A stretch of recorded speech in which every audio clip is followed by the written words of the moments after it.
Disaster in North Texas after a tornado outbreak kills 6 and injures 100 others. Folks outside of the Dallas-Fort Worth Metroplex cleaning up this evening after at least 13 tornadoes touched down.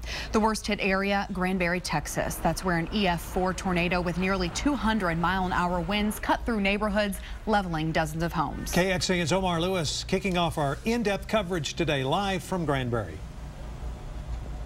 Good evening, Robert and Angie. This used to be a mobile home, but all you can see behind me is that's left behind from that tornado is rubble and damage that's left what used to be a mobile home here. Now, we're in the neighborhood that was hit pretty badly by that storm, but I'm told that right down the street, just a half a mile, that's where most of those fatalities took place and where police are still blocking people from entering. To be honest, I was probably in one of the least safest spots you could be.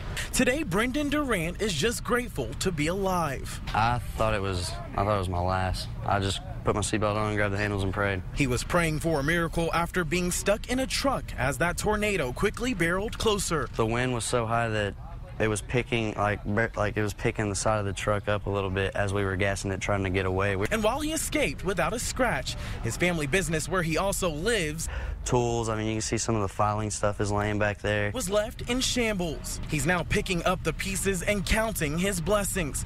But across the street, stalwart volunteers were counting something else. Sir, I found 3 of them personally myself. Early Wednesday morning, Brighton Chain and a group of his high school friends decided to wake up early and volunteer their time. That's when they found at least 6 dead horses in this stable. I passed the water tanks, and it was heart-wrenching. And while the debris and rubble are all things that are quickly being carried away, survivors of the storm say it will take a lot longer to erase the memories left behind. I'm in shock still, to be honest. I barely slept. I was still in shock. And the last update we received, there are still at least half a dozen people missing and at least 20,000 families that were left without power. Now, those families whose homes were damaged are staying in shelters tonight. For now, we're live in Granbury. Omar Lewis, KXAN News. Omar, thank you. The National Weather Service says the tornado that hit Granbury was measured as an EF4. Now, that's on the enhanced Fujita scale.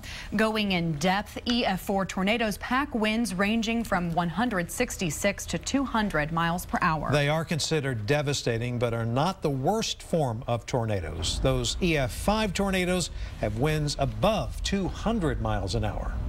Only one EF5 tornado ever touched down in our area. That was back in 1997 in Gerald when 27 people were killed and 12 people were injured. Meteorologists use a lot of technology to track devastating tornadic storms. Here at KXAN, we have new tools that give us a better look than ever before. Natalie Stoll has a closer look. Radars all across the country have gotten an upgrade. It's called dual polarization, and mainly it helps to tell the difference between precipitation types. But if a tornadic storm is close enough to the radar, it can also pick up on all the debris that tornado is kicking up. Right here at KXAN, we have exclusive new technology that indicates the presence of that debris.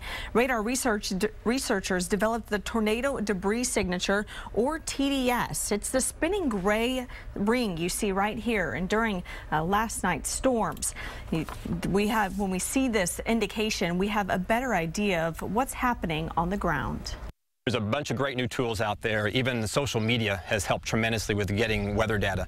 But still, people need to know what to do in case that warning and watch comes out.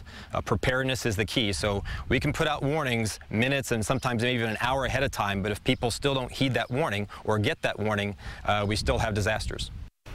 Now, we have much more information on those watches and warnings, what to do in certain situations on our website, KXAN.com. Look for the severe weather guide. Jim?